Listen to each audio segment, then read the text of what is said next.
Direktur Perlindungan Kebudayaan, Ditjen Kebudayaan, Kementerian Pendidikan Kebudayaan Riset dan Teknologi, Irini Dewi Wanti, secara resmi membuka event Pameran Nasional Alat Musik Tradisional Nusantara 2022. Pameran Nasional Alat Musik Tradisional Nusantara ke-13 tahun ini berlangsung di Gedung Pameran Temporer Museum Aceh, Kota Banda Aceh, pada tanggal 22 hingga 25 Juni 2022. Event tahunan ini diikuti oleh 31 museum se-Indonesia dengan menampilkan 200 lebih koleksi alat musik tradisional Nusantara.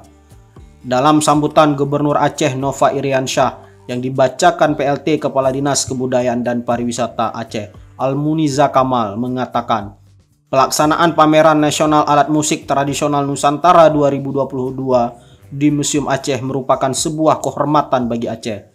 Oleh karena itu, Gubernur berharap pameran ini harus dimanfaatkan dengan sebaik-baiknya, guna menjadikan museum sebagai wahana pendokumentasian, memperkenalkan, dan mengkomunikasikan alat musik tradisional yang perlu dilestarikan kepada generasi penerus.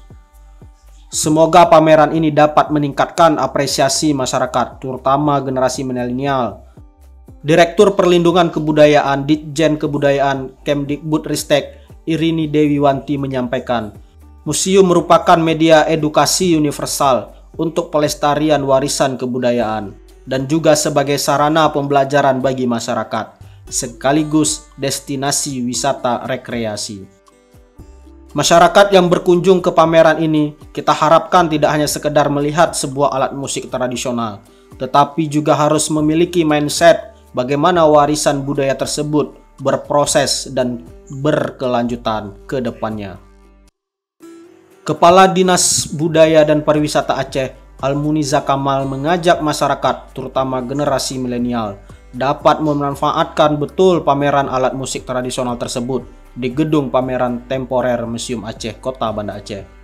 Apalagi pameran ini merupakan kesempatan langka guna mengenal dan menghargai budaya Nusantara tanpa harus keliling Indonesia.